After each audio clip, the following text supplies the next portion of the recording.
Nick Wilson with Dan Brownlie after a 4-0 win away at Sholing, and Dan, that was a pretty perfect afternoon, wasn't it? Yeah, it's as close as you can get.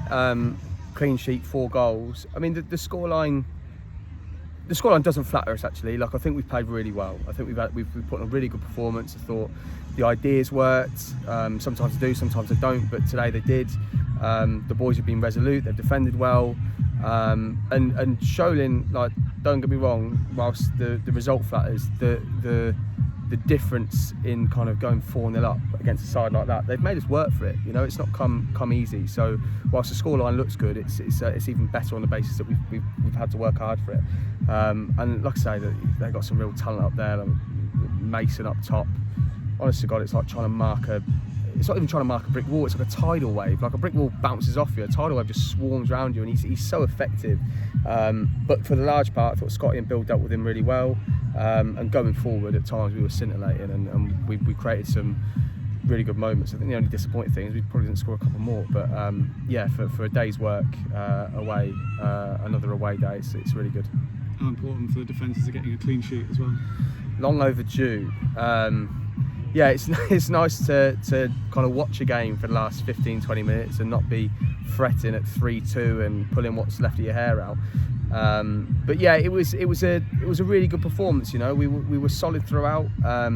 It felt defensively sound. There's still a couple of bits that were a little loose in the first half, where down to Sholing's good play as well, but I thought we could have done better with the situations. But I mean, you're talking 1 or 2 across a game, and that's not bad. But even speaking to the chairman there, he's kind of argued, like I said, we haven't really made any mistakes today, and to be fair, he's absolutely right. We haven't. Like, we've controlled most of what we can control, and on their mistakes we capitalised. So yeah, the boys have done fantastically well, and it's a great result.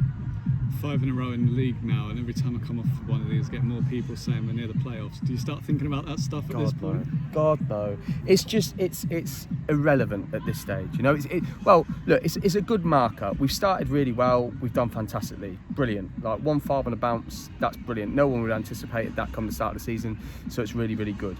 The other side of that is we've played 8 games, is it? I don't even know if it's that. And we haven't played Chesham, we haven't played Merthyr, we haven't played Paih. You know, we've got some really tough teams to play against. So we can only beat what's in front of us, and today we've done that. In the last 4 games, we've done that really well. But yeah, we get excited about winning games of football, but that is where it stops. There's no further thought on league position or anything at this point. Next up is Walton at home. There might be a good atmosphere for that one. Do you look at that as a clean slate, being a new season, or is April still kind of in the mind? Depends if you're in a team talk or not. I guess, like, there's a part of it, right? There's a level of spice to that game, which is great, and it's been created because there were 2 great sides that went toe to toe for the full year last year. I get on really well with the Walton gaffer, and he's a really good guy. And we've had chats over the course of pre-season and even into the season, and we probably won't be speaking this week, admittedly. But yeah, the rivalry's there. It's great though, you know. It's an honest one. It was against two teams that did fantastically well last year, and we took the privilege of winning the game, winning the league, which was amazing. But I don't know whether this one will be classed as a title decider, put it that way. But yeah, it'll be a great occasion. I'm sure it'll be a great atmosphere. Walton travel well. We obviously have a home advantage, so we'll be looking to win the game as we look to win every game. But it'll be a great game. We're looking forward to it. Thank you very much, Dan. Thank you, Nick.